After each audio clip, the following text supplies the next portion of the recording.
We're set to start things off in the second half of play, and as Mark talked about, Johnson needs to put some points on the board. There's no doubt about that. They need to continue the momentum they had in the first half, and we're going to see a dose of Jamar Smith. With 15 carries in the first half, I can't believe that they'll abandon their game plan at all. An interesting tidbit, I was doing a little bit of research here. Back in 1975, Lions High School, it was called. It was the 10th year that this stadium was built, Booster Stadium, and Lions High School won the state championship. They beat Duluth 20-12, and they stopped a pretty high-profile running back for Duluth named George Rogers. He came into here in this stadium right here, rushed for more than 100 yards, but he was defeated by Lions. And, of course, George Rogers went on to play for USC. South Carolina won the Heisman Trophy, also played for the Saints and Redskins. A lot of history in this football stadium here. Nick Eason played for Toombs County High School, and just I can't say enough about what a tremendous atmosphere and a field this is here at Toombs County High School. Yeah, Toombs County, they've always been able to produce some top-notch athletes. I had the pleasure coaching against Vince Faison when he was back here. He played football, basketball, and baseball, and he was the #1 draft pick out by the Padres years ago. He got a ballpark, a little field named after him, and, going back then, that's when my days when I first started coaching at Richmond Hill, and we'd come up here to the pit and play, and it was just always fun, exciting, and kids always look forward to coming to a stadium of this caliber.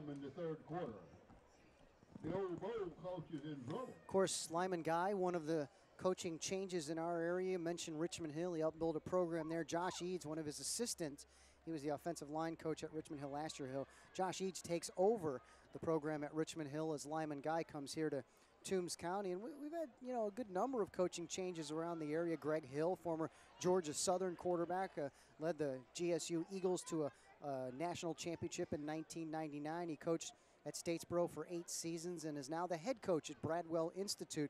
They have a big one this weekend, I should say tomorrow night, coming up on the Friday Blitz. Bradwell will take on Liberty County, and on the other side, Liberty County with a coach that's been there quite some time at Liberty County, Glenn Academy as a new football coach, Rocky Hidalgo. Ware County with Franklin Stevens steps in, and Woodland, Steve Davenport in that 5A coaching. Steve Davenport, former Savannah State University coach, now back in the high school coaching levels. And Thomas Tedder is a second-year head coach for the Johnson Adams Smashers, and he's starting to build something, and obviously in his second year now, very good to have a quarterback in his second year, and he had really good things to say about Raekwon Green this week. Smashers are back on the far side. Raekwon Green is just one of those guys that has learned a lot through his, after 1 year of being as the starter as the quarterback last year.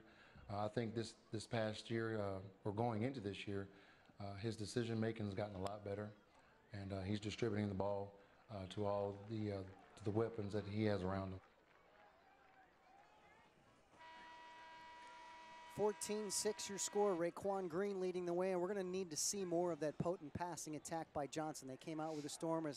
There's our crew up top, getting all the sights and sounds on the WSAV Thursday Night Blitz Game of the Week here on MyLC. And if you're watching our replay, it is Sunday morning, 10 o'clock on WSAV Channel 3. We can't thank you enough for tuning in and watching live high school football. We're so very proud to be able to bring it to you, and we thank all of our sponsors who have helped things out to bring high school football to the Coastal Empire and the Low Country. So it's Johnson going to kick off the football in Toombs County. Jamar Smith will get their first crack at putting some more points on the board. I know that Toombs County really wanted to try and tack in that touchdown at the end of the second quarter of play, but that was a big defensive stand, and that could turn out one of the defensive stands of the game for Johnson. Yeah, it wasn't like Toombs County shot themselves in the foot. Johnson, they came to play some good defense. Credit to them and their defensive staff. So the kick is deep, fielded by Toombs County. Nice cut up the middle and brought down right around the 27-yard line.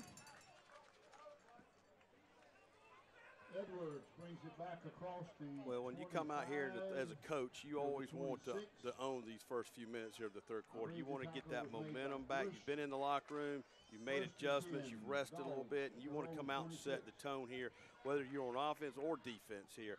And, we're going to see a dose of that young fella right there. You know that. He had 15 carries the first half. He'll have 15 plus the second half. Rolling around to the left, and he gets a carry immediately. Jamar Smith rumbles forward for a gain of 4. One thing you got to be leery of if you're Johnson and Coach Tedder there, you don't want to just wrap up on him. You want to be able to drive through Jamar to bring him down.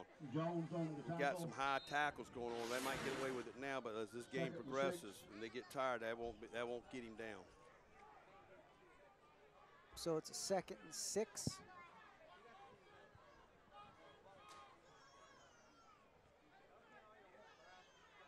Jamar Smith right up the middle, trying to bulldog his way for 3 or 4 yards, and I think he was able to gain 3 yards on the play. So that's 2 plays, 2 carries, 7, we'll call it 8 yards. We'll give him 4 on the carry.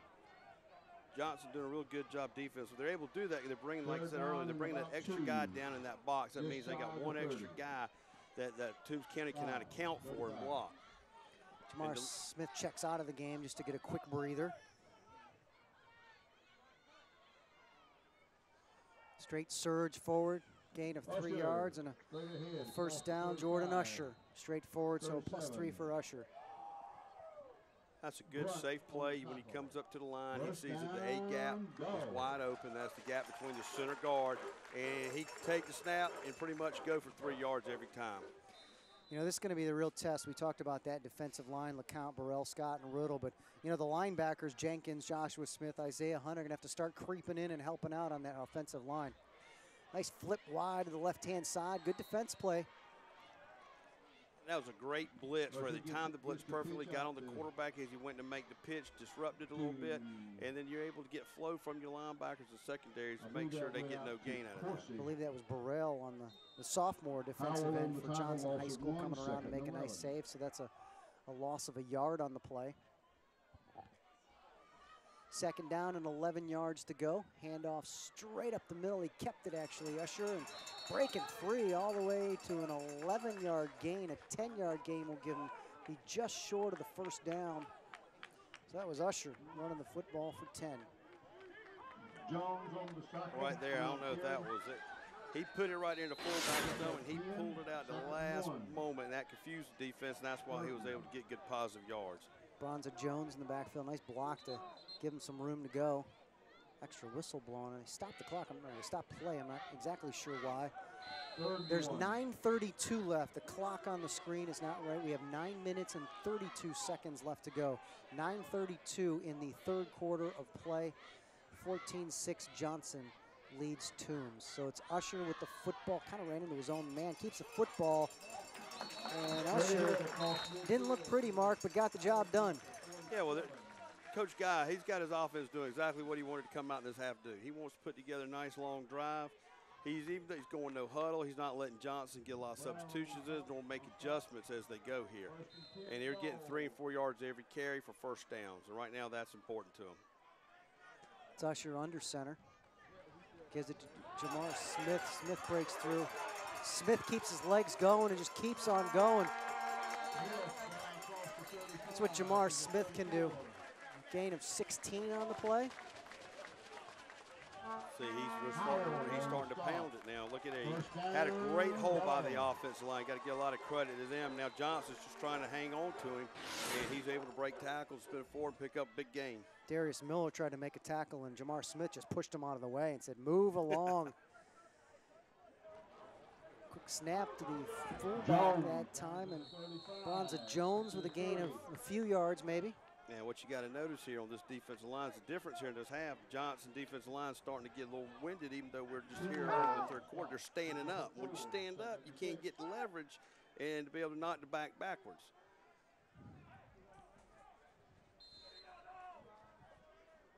Jones stays in the backfield. Usher puts a man in motion. Flip to the motion man around the right-hand side. He's got a little bit of room. Gain of a few yards on the play. Tyrese Kent.